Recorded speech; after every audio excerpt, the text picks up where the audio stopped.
Good evening.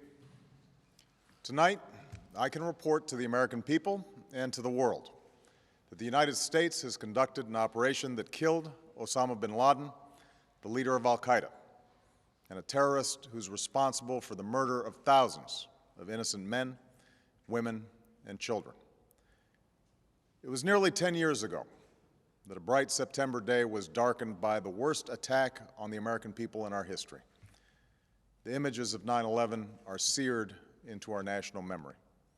Hijacked planes cutting through a cloudless September sky, the Twin Towers collapsing to the ground, black smoke billowing up from the Pentagon, the wreckage of Flight 93 in Shanksville, Pennsylvania, where the actions of heroic citizens saved even more heartbreak and destruction.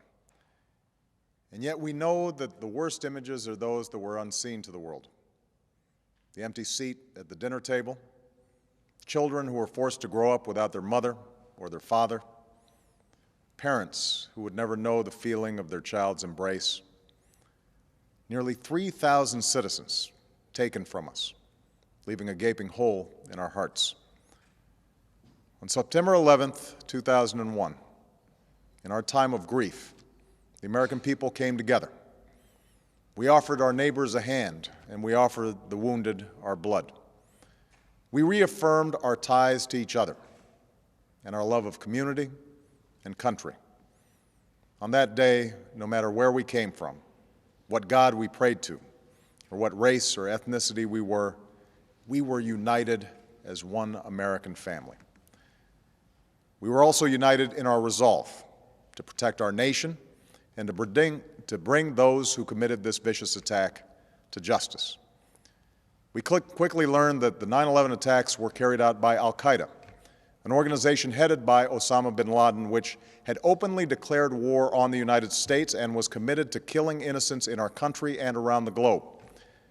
And so we went to war against al-Qaeda to protect our citizens, our friends, and our allies. Over the last 10 years, thanks to the tireless and heroic work of our military and our counterterrorism professionals, we've made great strides in that effort. We've disrupted terrorist attacks and strengthened our homeland defense.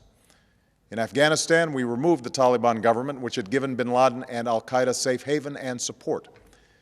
And around the globe, we worked with our friends and allies to capture or kill scores of al-Qaeda terrorists, including several who were a part of the 9/11 plot. Yet Osama bin Laden avoided capture and escaped across the Afghan border into Pakistan. Meanwhile, al-Qaeda continued to operate from along that border and operate through its affiliates across the world.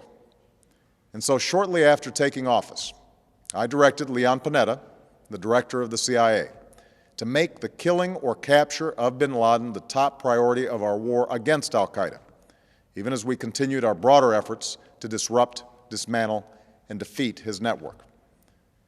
Then, last August, after years of painstaking work by our intelligence community, I was briefed on a possible lead to bin Laden. It was far from certain, and it took many months to run this thread to ground.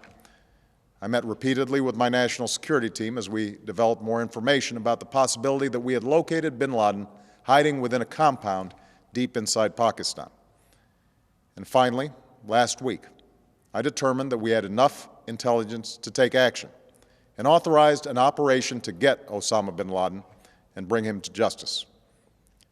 Today, at my direction, the United States launched a targeted operation against that compound in Abbottabad, Pakistan. A small team of Americans carried out the operation with extraordinary courage and capability. No Americans were harmed. They took care to avoid civilian casualties. After a firefight, they killed Osama bin Laden and took custody of his body. For over 2 decades, bin Laden has been al-Qaeda's leader and symbol, and has continued to plot attacks against our country and our friends and allies. The death of bin Laden marks the most significant achievement to date in our nation's effort to defeat al-Qaeda. Yet his death does not mark the end of our effort. There's no doubt that al-Qaeda will continue to pursue attacks against us. We must and we will remain vigilant at home and abroad. As we do, we must also reaffirm that the United States is not and never will be at war with Islam. I've made clear, just as President Bush did shortly after 9/11, that our war is not against Islam. Bin Laden was not a Muslim leader. He was a mass murderer of Muslims. Indeed, al-Qaeda has slaughtered scores of Muslims in many countries, including our own. So his demise should be welcomed by all who believe in peace and human dignity. Over the years, I've repeatedly made clear that we would take action within Pakistan if we knew where bin Laden was. That is what we've done. But it's important to note that our counterterrorism cooperation with Pakistan helped lead us to bin Laden and the compound where he was hiding. Indeed, bin Laden had declared war against Pakistan as well and ordered attacks against the Pakistani people. Tonight, I called President Zardari, and my team has also spoken with their Pakistani counterparts. They agree that this is a good and historic day for both of our nations. And going forward, it is essential that Pakistan continue to join us in the fight against al-Qaeda and its affiliates. The American people did not choose this fight. It came to our shores and started with the senseless slaughter of our citizens. After nearly 10 years of service, struggle, and sacrifice, we know well the costs of war. These efforts weigh on me every time I, as Commander-in-Chief, have to sign a letter to a family that has lost a loved one, or look into the eyes of a service member who's been gravely wounded. So Americans understand the costs of war. Yet, as a country, we will never tolerate our security being threatened, nor stand idly by when our people have been killed. We will be relentless in defense of our citizens and our friends and allies. We will be true to the values that make us who we are. And on nights like this one, we can say to those families who have lost loved ones to al-Qaeda's terror, justice has been done. Tonight, we give thanks to the countless intelligence and counterterrorism professionals who've worked tirelessly to achieve this outcome. The American people do not see their work nor know their names, but tonight they feel the satisfaction of their work and the result of their pursuit of justice. We give thanks for the men who carried out this operation, for they exemplify the professionalism, patriotism, and unparalleled courage of those who serve our country. And they are part of a generation that has borne the heaviest share of the burden since that September day.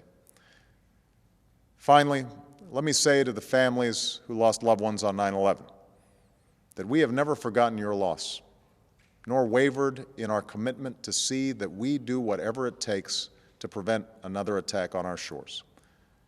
And tonight, let us think back to the sense of unity that prevailed on 9/11. I know that it has at times frayed, yet today's achievement is a testament to the greatness of our country and the determination of the American people. The cause of securing our country is not complete, but tonight we are once again reminded that America can do whatever we set our mind to. That is the story of our history. Whether it's the pursuit of prosperity for our people or the struggle for equality for all our citizens, our commitment to stand up for our values abroad, and our sacrifices to make the world a safer place. Let us remember that we can do these things not just because of wealth or power, but because of who we are. One nation, under God, indivisible, with liberty and justice for all. Thank you. May God bless you, and may God bless the United States of America.